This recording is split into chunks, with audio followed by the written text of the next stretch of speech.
everybody's got a right to learn. To learn. Got it? All right. Everybody's got a right to live.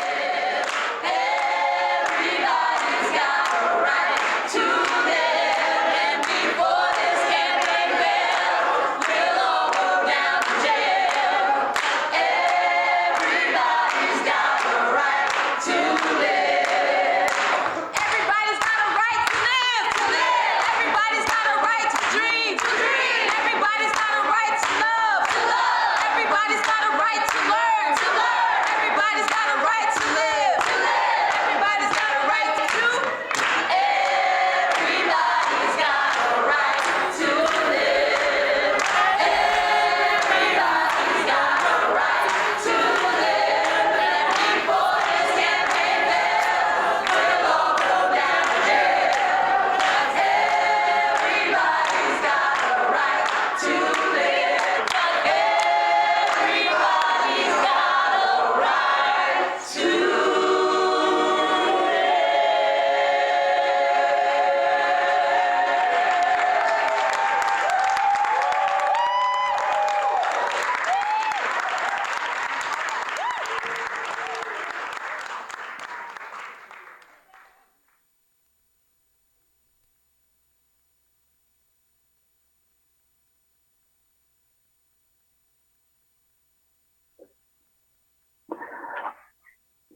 Welcome, everybody, and good evening. I'm really excited to be here. My name is Dan Jones. I'm part of the Freedom Shul and Freedom Church of the Poor and the University of the Poor and Poor People's Campaign, a national call for moral revival.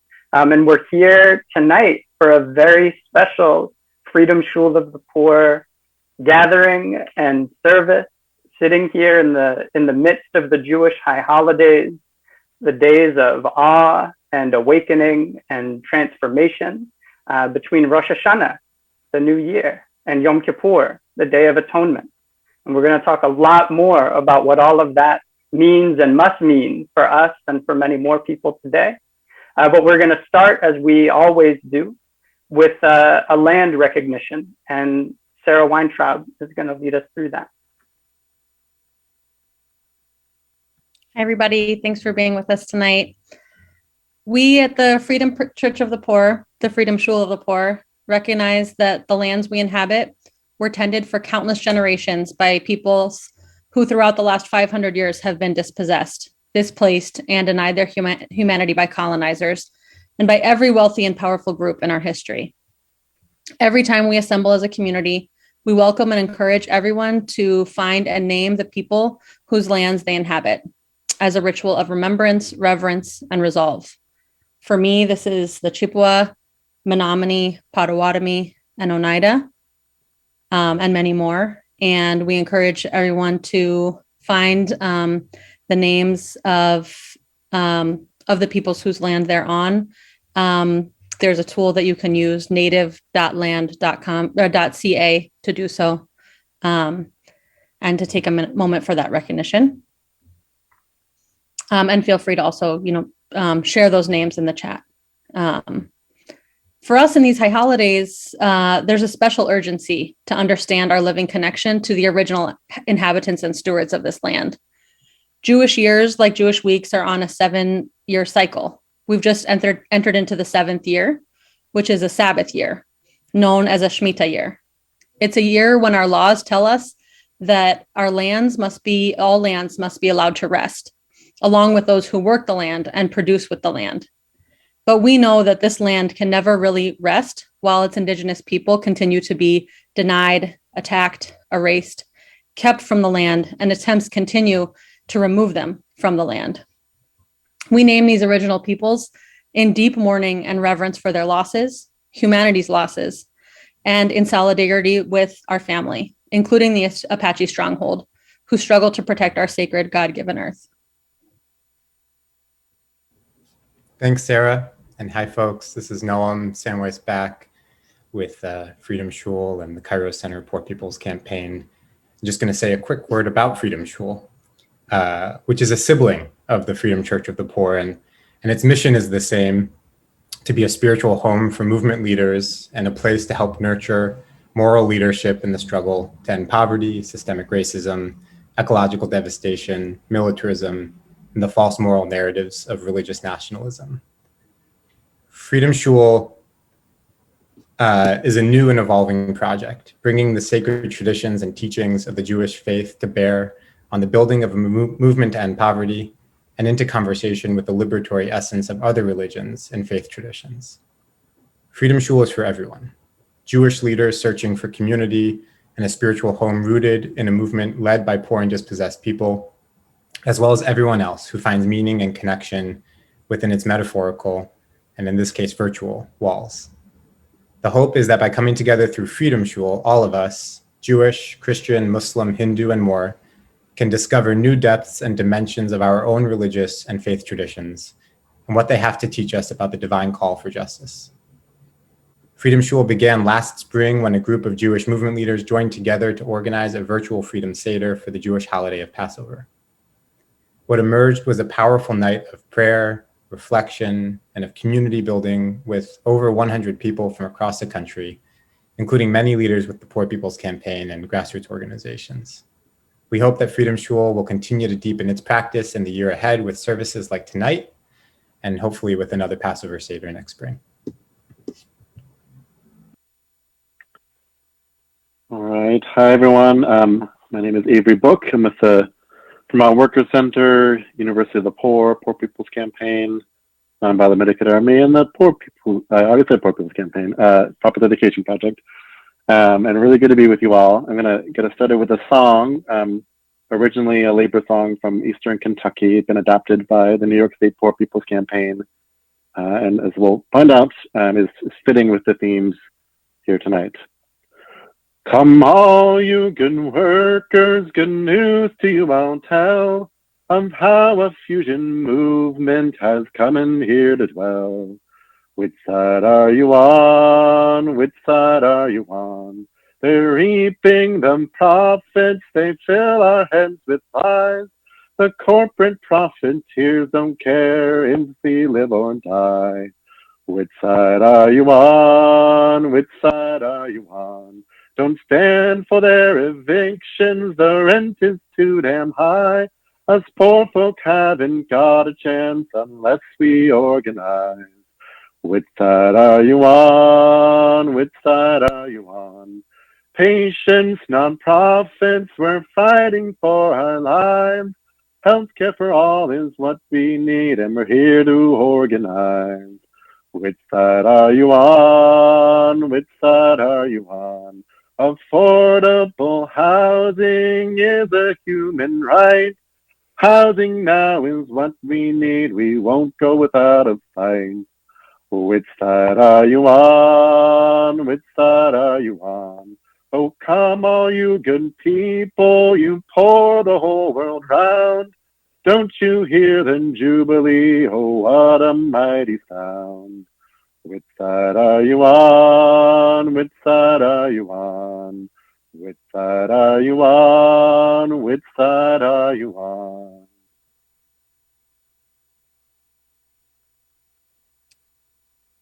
Hi, everyone. My name's Phil Wider, and I'm with Put People First Pennsylvania, with the Nonviolent Medicaid Army, with the Poor People's Campaign, and with the University of the Poor.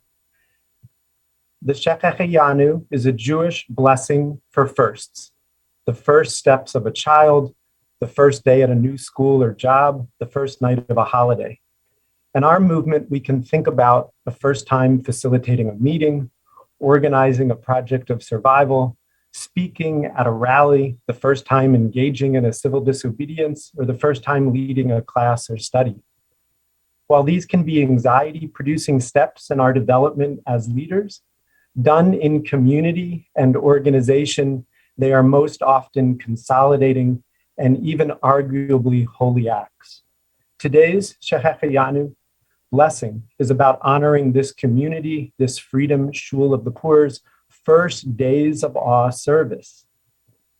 There is an emphasis in Jewish tradition and culture, like many traditions, to stop to recognize and appreciate such special moments and accomplishments.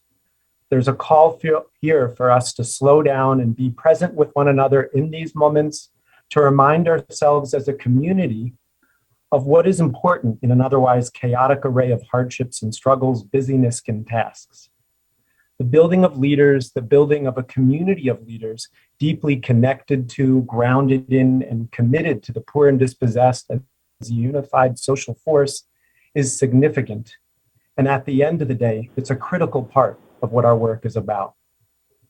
Let us appreciate being with each other, in community with each other, with this Freedom Shul of the Poor in this special moment.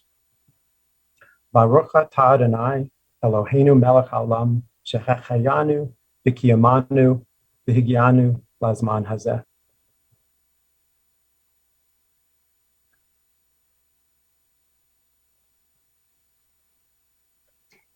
The scripture reading is from Exodus chapter 20.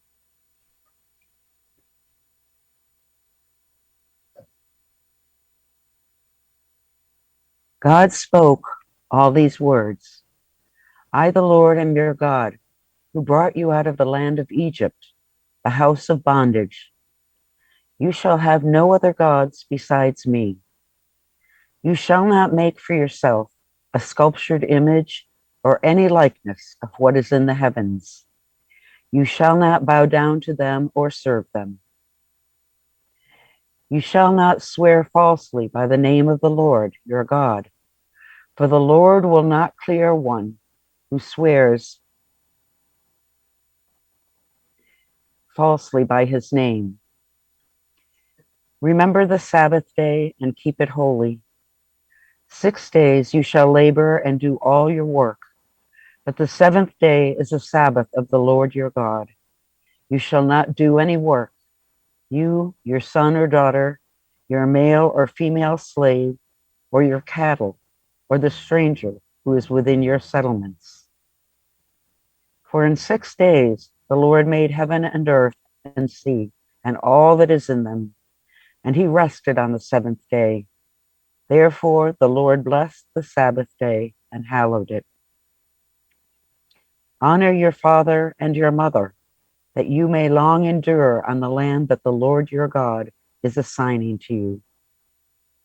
You shall not murder. You shall not commit adultery. You shall not steal. You shall not bear false witness against your neighbor. You shall not covet your neighbor's house. You shall not covet your neighbor's wife, or his male or female slave, or his ox, or his ass, or anything that is your neighbor's. All the people witnessed the thunder and lightning, the blare of the horn, and the mountains smoking. And when the people saw it, they fell back and stood at a distance.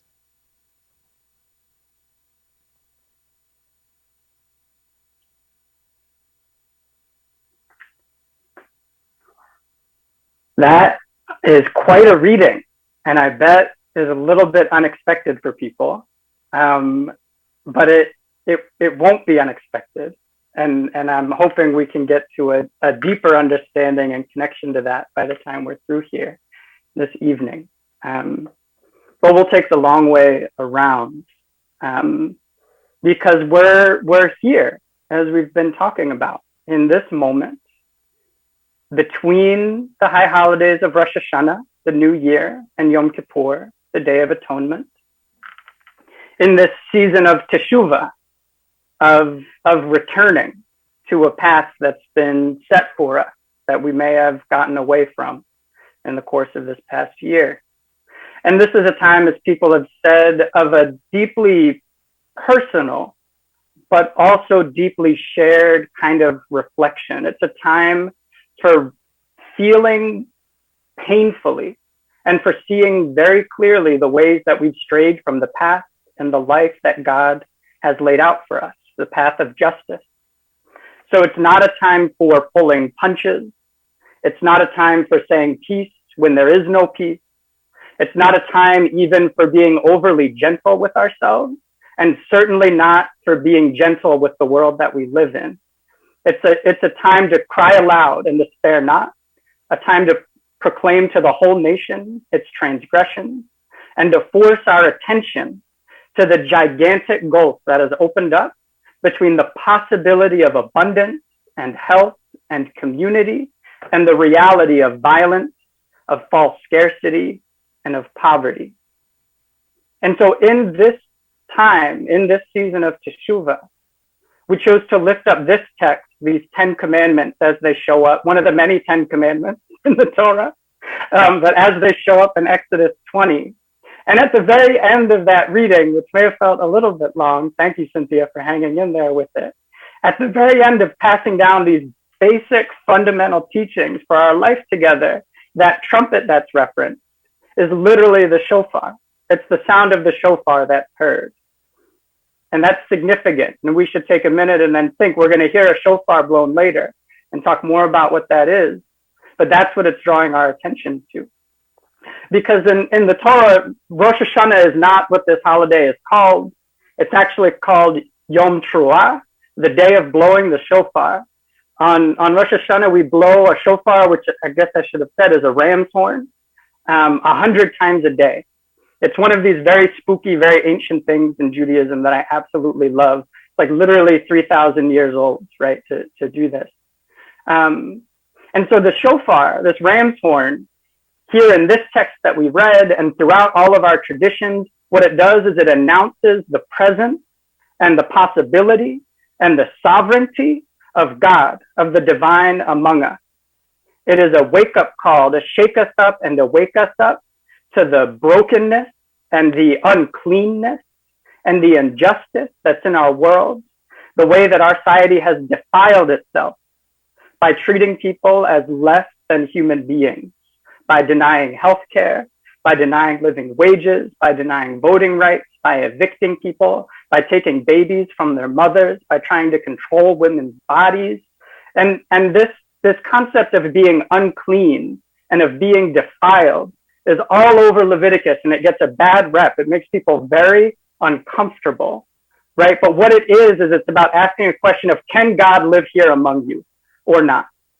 Is this a holy place where you live? Is this a place where the divine is recognized and loved and held close? Rabbi Mordecai Kaplan, one of the founders of Reconstructionist Judaism, describes holiness as the quality or value that things or persons have when they help people to become fully human, right? That's what holiness is about. It's about what are the things that help us to reach the full potential of our humanity. And so anything that denies people's humanity, of which there is so much of all around us, that is unclean, that is profane, that has to be removed from among our midst if God is going to be able to live with us. And Yom Kippur is a holiday that we're going to get to that is all about that. It's about cleaning the leaders of the community, cleaning our sanctuaries and holy places, cleaning the whole community so that God can live here with us, so that divine power and abundance and potential and creativity can be with us. And so in that way, that shofar that we hear in Exodus 20 and throughout our traditions, it's not only a musical instrument, it's not only the horn that sounds when the king, comes down the stairs announcing the presence of divinity. It's also a war trumpet. It's also a call to arms. It's also a call to courage and discipline in the face of powers that appear mightier than our own. The sounding of the shofar is a reminder that God is on the side of the poor, struggling to remake the world along the lines that have been set out for us. And because we should remember that if those 10 commandments, they end with the sounding of the shofar, but they begin with the reminder that our God is the God who frees slaves from bondage, right? That's the introduction to these 10 commandments. That's what these are all about. That's what these are about, commemorating and continuing to live. And so these commandments, which may have seemed like kind of a strange choice, because of the ways that they're misrepresented and misused and personalized and spiritualized, they're all about outlawing, making it illegal to dispossess the poor, right? Idolatry is all about worshiping wealth, is all about turning gold into God. Lying, and you see, read the rest of Exodus, read the rest of the kind of lying that they're talking about. It's lying in the court about the poor. It's about the abuse of the court to take people's land from them. The coveting is about debt and foreclosure of who is it? who covets other people's lands in our time today? Who is it that is just waiting, chomping at the bit for this eviction crisis and for a foreclosure crisis to snap up all of those homes? Right? This is who these commandments are talking about. This adultery. You know, read the rest of these items in Leviticus about sex. It's very uncomfortable, but it's about sexual abuse of the powerful against the powerlessness. This is what this is about. And taking the Lord's name in vain is all about the religious hypocrisy of the authorities who bless what's profane, right? Who say something is holy when it's about making people less than human. And the Sabbath, right? The Sabbath year that we're in and the Sabbath that we celebrate every week or we try to celebrate every week is all about the fact that you cannot work somebody to death, right? That nobody has to be bonded to working to make somebody else more wealthy every day of their lives.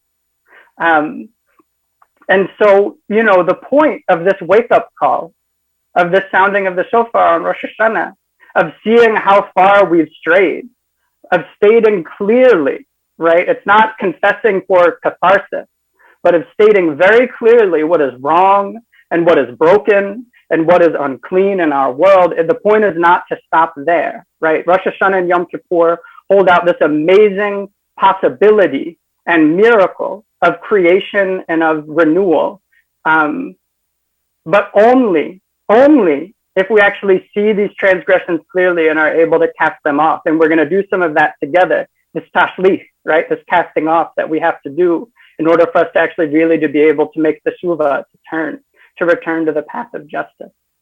You know, on Rosh Hashanah, we say, today the world is born. Not on this day, 5,782 years ago, the world was born. Today, the world is born, right? That the power of a new year, the power of a shofar, call to arms, it's the same power that created the whole world, right? The Rosh Hashanah, the sounding of the trumpet, asks the question, which side are you on, right? That Avery just asked us.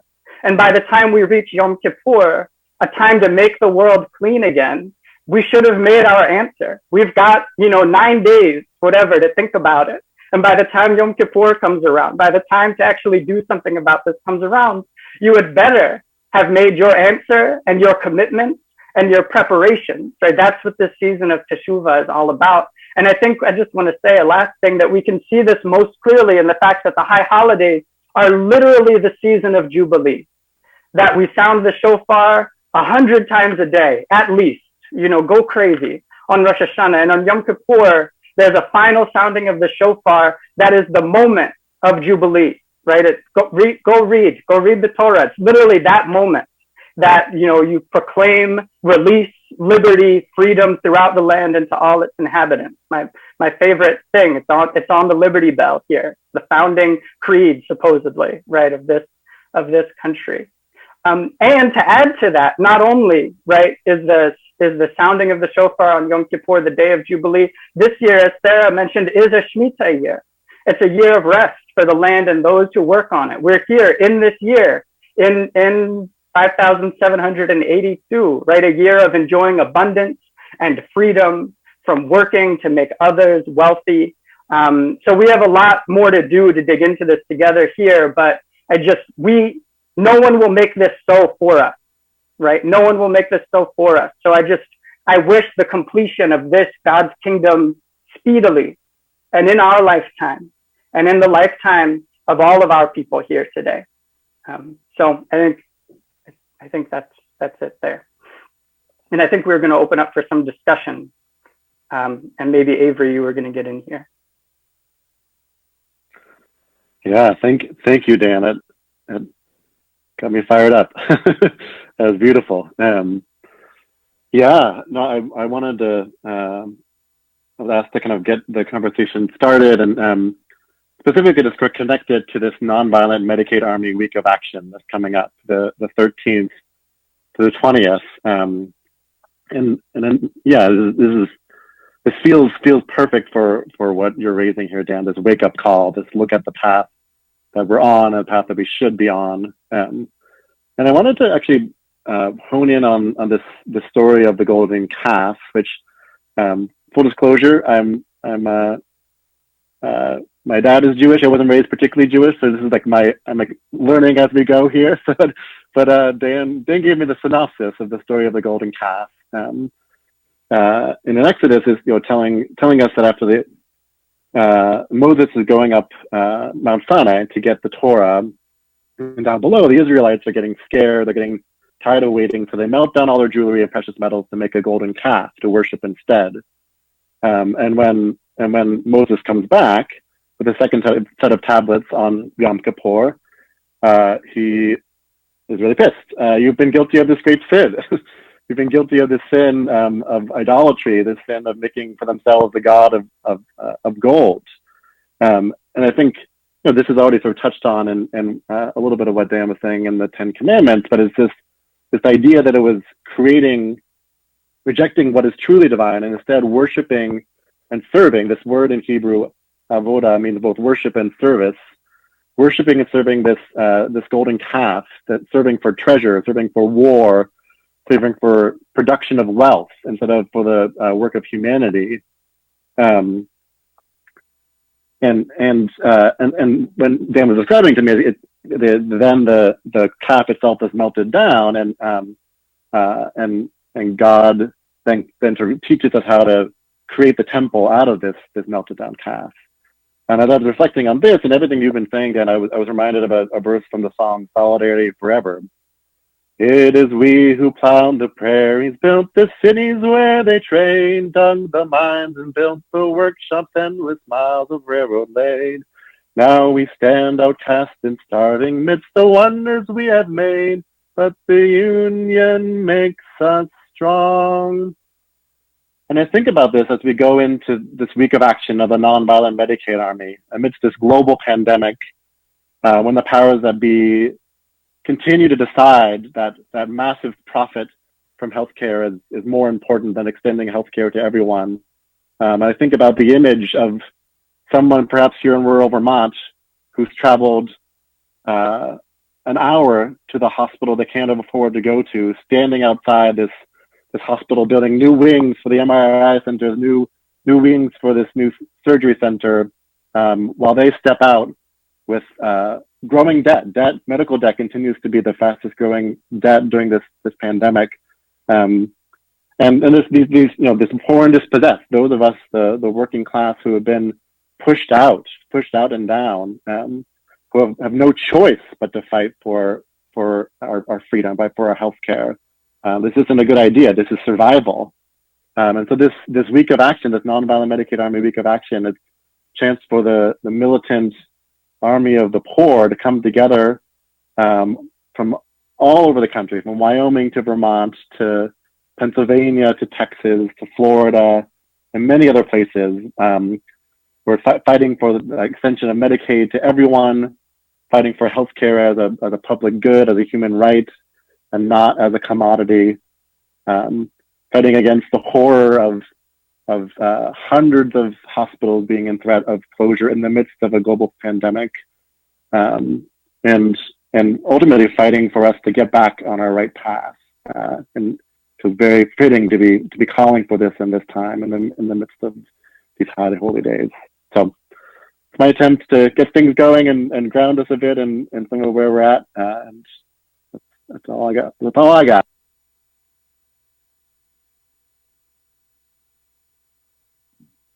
Well, good evening, everybody. This is Reverend Liz Theo Harris with the Cairo Center and the Poor People's Campaign, and it's so great to be with everyone here this evening. Thanks to Dan and to Avery and to everyone. I'm so happy to be together, worshiping together in this time. This time on the Jewish calendar, as we've been reminded in these high holy days, these days of awe, right between Rosh Hashanah and Yom Kippur. At this time in the cycle of American history, the day after the 20th anniversary of 9/11 and the beginning of the War on Terror, just weeks after the US has kind of officially ended, at least, the longest war, the war in Afghanistan. And yet the world is still so lacking of peace and of justice. In the midst, as Avery was talking about, of a deadly pandemic, in the midst of an economic crisis and climate chaos and extreme weather events, an attack on our democracy that's unseen since Reconstruction. And at least in my life and in many people's lives, as the school year begins, a new year of learning and playing and mourning and celebrating takes shape. My own kids are going back to in-person school tomorrow for the first time in a year and a half. Others have gone back these past weeks and past months. I think this is a moment when we're all ready. We're all ready to shake off the old, to say goodbye to the structures and the habits of injustice and greed and hate and war and poverty and the lack of healthcare and racism, and welcome in what it will take, all that it will take to lift from the bottom so that everybody can rise. And I love that this evening we read the 10 Commandments from Exodus 20 and see those commandments not just as how individuals are supposed to relate to each other, but how whole nations are instructed to be organized.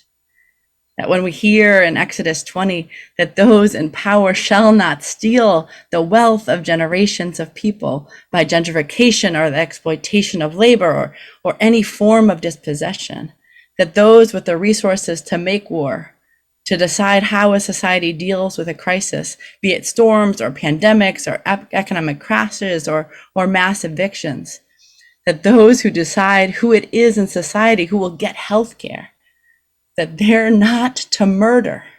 They're not to allow for needless death of thousands, millions, because it's politically expedient or economically prosperous for a very few or militarily possible.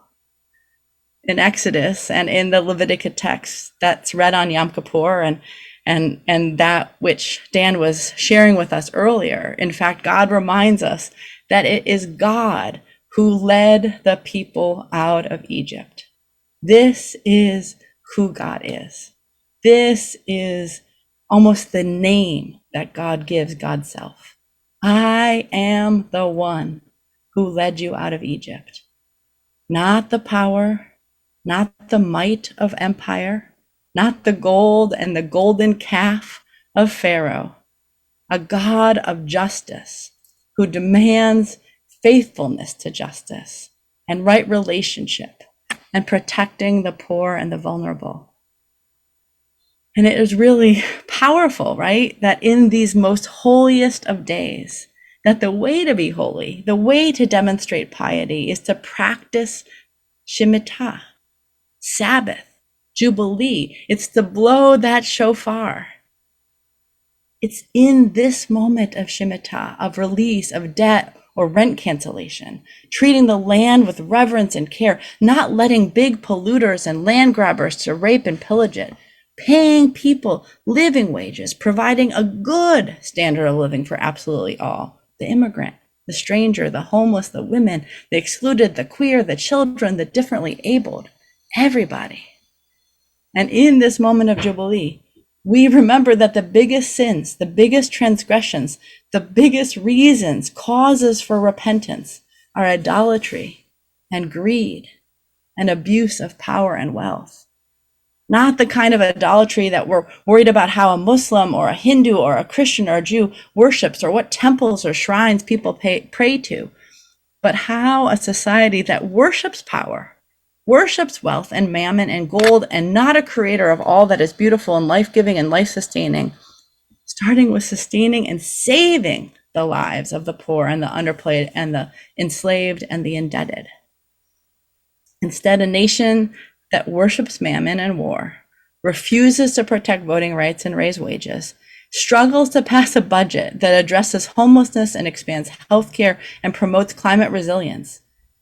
A nation that refuses to do those things is approaching spiritual death and needs repentance, needs changing.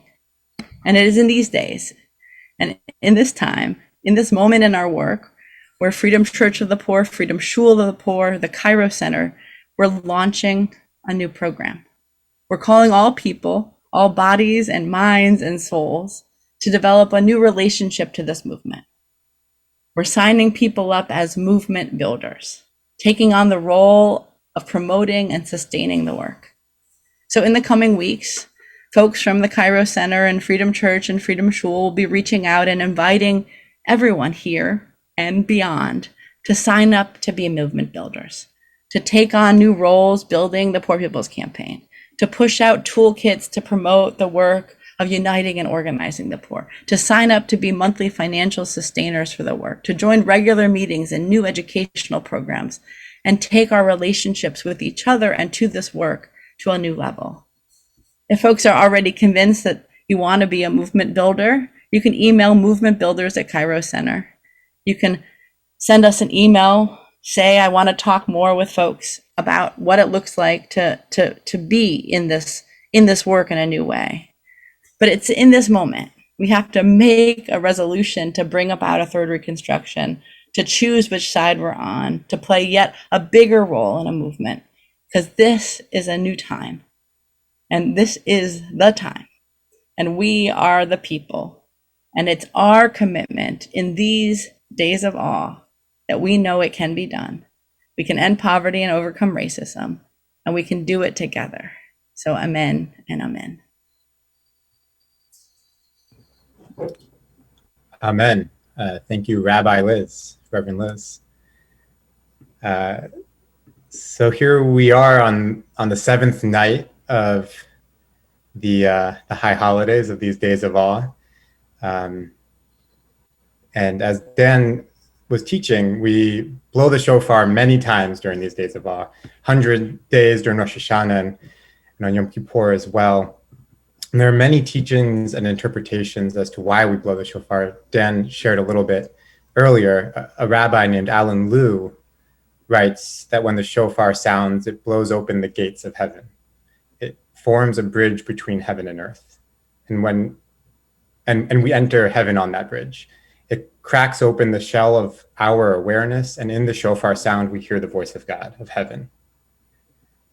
In his foreword to We Cry Justice, reading the Bible with the Poor People's Campaign, which is forthcoming, Reverend William Barber writes that the prophets in the Bible cry, and their crying has at least two dimensions. One is the cry of pain and heartbreak. The other, he writes, quote, has the characteristic of a shout, a piercing yell that cuts through all the noise of injustice and indifference. It is a blast like a trumpet, or maybe a shofar, sounding an alarm. God tells the prophet Isaiah to cry loud and spare not and to tell the nation of her sins. That is the way Martin Luther King Jr., Fannie Lou Hamer, and many others then and now cry for justice. We have so many criers, so many shofar blowers like this in the Poor People's Campaign. And I'm so happy to introduce my father, Aaron Back, as one of those shofar blowers, figuratively and literally. So I'm going to briefly recite some of the prayers of the shofar, and then I'll also share a few of the sacred calls of the shofar in Hebrew, which our people have recited for generations. And after each of those calls, my dad will blow the shofar, the ram's horn. Baruch atah Adonai Eloheinu melech haolam asher kiddushanu b'mitzvotav v'tzivanu lishmoa kol shofar. Baruch atah Adonai Eloheinu melech haolam shehechianu v'kiimanu v'higianu lazman hazeh. You ready, Abba? I'm ready. Thank you, Noam. Tekiah.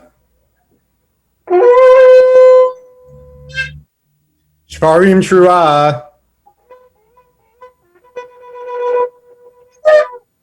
Tekiah. Tekiah.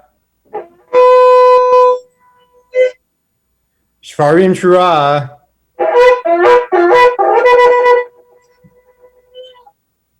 Tekiah. Tekiah. Shvarim Trua.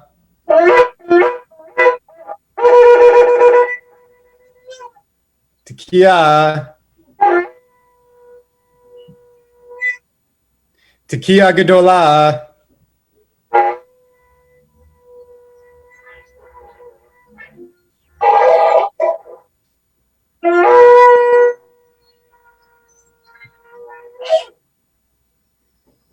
anyone had any doubt, that is the sound of justice trying to break free. Thank you, Abba. Thank you so much, Mr. Back. That was beautiful. Again, I'm Sarah from the Wisconsin Poor People's Campaign and the University of the Poor. And I'm going to lead us in our next part with Savina, who's here too from the University of the Poor and National Union of the Homeless, Massachusetts Poor People's Campaign, many hats. So I have always really appreciated how the practices that we have around this Jewish New Year, we call it, really constitute a whole process, not just a moment, a second, like the strike of midnight when we celebrate the New Year in December. With Rosh Hashanah and Yom Kippur and this whole 10-day process, we take 10 whole days to slow down, reflect deeply, take stock of our lives and the world around us, like people have shared, make things right with ourselves and others before we close out the past year, and prepare ourselves for and ground ourselves for the year that's coming and beginning. And this whole process, it kind of inherently stands, like people have shared, against this pressure to be more productive and to get ahead and to, be as exploited as we can be. And it really, is firmly set on our hearts and souls, and being able to be aligned with our values. We know that the only way to live, especially in moments like this, the only way to live our lives in alignment with our values is to take up this fight of the poor and dispossessed against a system that is trying to kill us. We must use this process, these 10 days of preparing and aligning, to make ourselves ready to be the leaders, the movement builders, like Liz was saying, that these times are calling for. During these days of awe, we do a lot of rituals to take us through this process and help us bring ourselves into this next year. We pound on our hearts, we fast, and we throw stones or breadcrumbs into moving water in a ritual that's called Teshlik that we're going to share with you tonight. Teshlik is all about casting off. We throw stones or bread as symbols of all that we need to be rid of. The water carries it away from us so that we can leave it behind in the past. Tonight, Savina Martin of the National Union of the Homeless is going to help us carry out this ritual by throwing our breadcrumbs into the water to be taken away. Thank you, Savina, for being with us. We want to think about all the things that we need to be rid of to bring our full selves and our full potential to this movement. This system takes so much from us. Yes, materially, but also it goes after us spiritually and mentally. With Tashlik, we get to be rid of the fears, the anxiety, the vices that capitalism has laid on us. We get to begin this new year unburdened and ready to be the committed, clear, competent, and connected leaders that we need to be.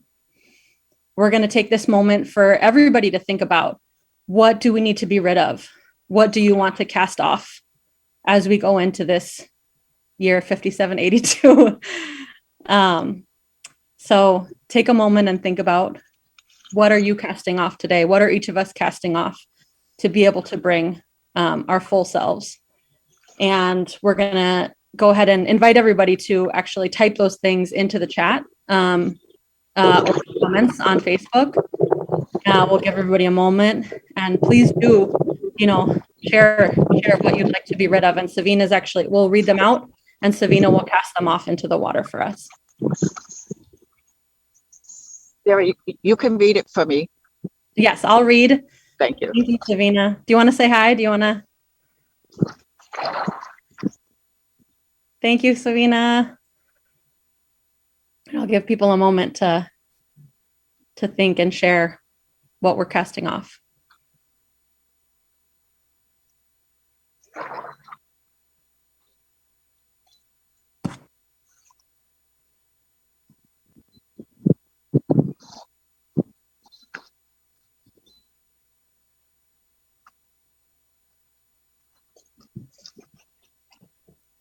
All right, we're going to be casting off fear,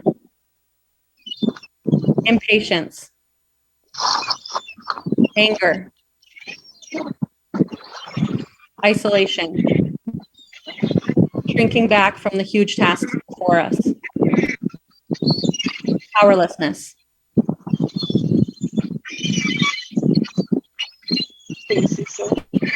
self-doubt,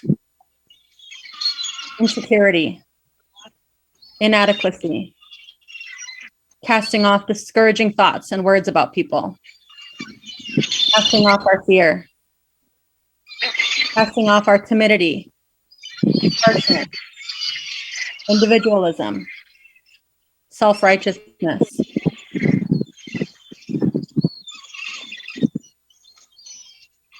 feeling that we have to be right all the time,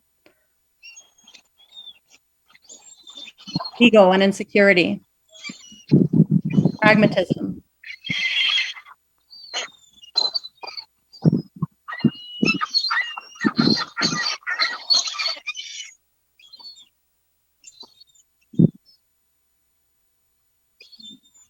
thank you, Savina, a fear of not being good enough,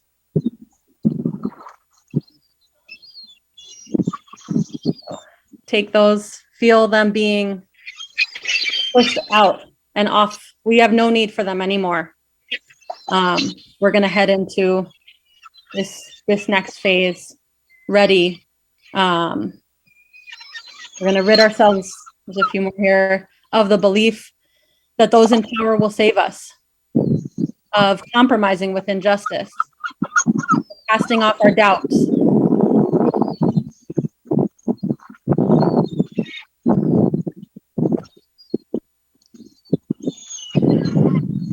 our impatience. And you can, invite everybody, anytime to find a body of water and cast off what we don't need. When we do it symbolically, sometimes it can actually help our spirit, to feel and to know that we can, that those things were put on us. That's not how we were made. And we can be rid of them and be the leaders that we need. Thank you. We're going to have a song from Claire. Thank you, Savina. We love you. Thank you all. Happy Rosh Hashanah. Good night. Thank you, Savina. Can you all hear me okay? Great. So I'm going to close out with a song called Getting Into Step, which is one of the themes of this evening as well. It's been an honor to be here and witness and listen along with you all. I'm a member of the Poor People's Campaign. My name is Claire. And please feel free to sing along with me if you know. We're getting into step. We're getting into step. We're getting into step to win our freedom. Too many years we've been divided. Now it's time to unify. We're getting into step to win our freedom. We're getting into step. We're getting into step. We're getting into step to win our freedom. People kicked out of their homes, the homeless union daily grows. We're getting into step to win our freedom. We're getting into step. We're getting into step. We're getting into step to win our freedom. They tear our children from our arms. 1,000 voices raise alarm. We're getting into step to win our freedom. We're getting into step. We're getting into step. We're getting into step to win our freedom. Let those who labor hold the reins. The time has come to break our chains. We're getting into step to win our freedom. We're getting into step to win our freedom. We're getting into step to win our freedom. Thank you all.